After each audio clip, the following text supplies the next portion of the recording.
Ce jeudi 17 juillet 2025, Paris a dit adieu à l'un de ses esprits les plus brillants et provocateurs, Thierry Ardisson, disparu 3 jours plus tôt à l'âge de 75 ans, des suites d'un cancer du foie.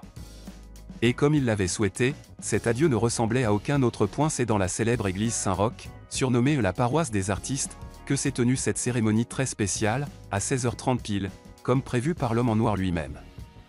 Un faire-part comme une bande-annonce, tout avait été pensé, scénarisé, presque mis en scène comme une émission culte. Le ton était donné dès le faire-part, sobrement titré « Chers amis, chers ennemis, dernier bonsoir ».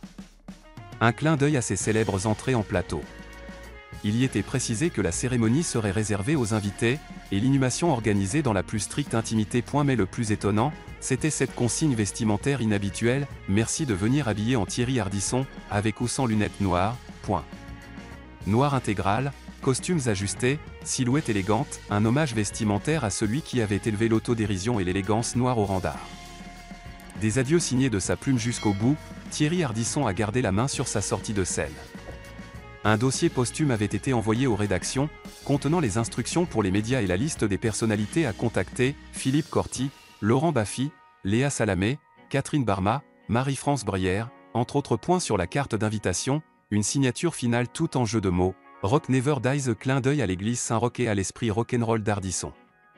Un dernier souhait: les femmes de sa vie réunies dans une interview aux Parisiens, Thierry Ardisson avait confié vouloir que ses 3 grandes amours soient présentes: Christiane Bergognon, sa première épouse Béatrice Loustalan, mère de ses enfants, et bien sûr, Audrey Crespo-Mara, sa compagne et épouse depuis tout 01 Elle avait aussi formulé le vœu d'une messe complète, encens, enfants de chœur, lecture religieuse, et une playlist très personnelle.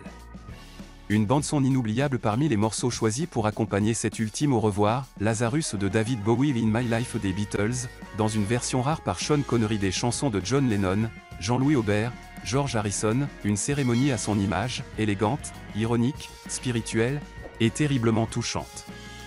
Un ultime adieu à la télévision. La veille, TF1 avait diffusé un documentaire événement, La face cachée de l'homme en noir, réalisé par Audrey Crespo-Mara. Un dernier clin d'œil télévisé, comme pour dire une fois encore à son public: je suis encore là, même dans l'ombre.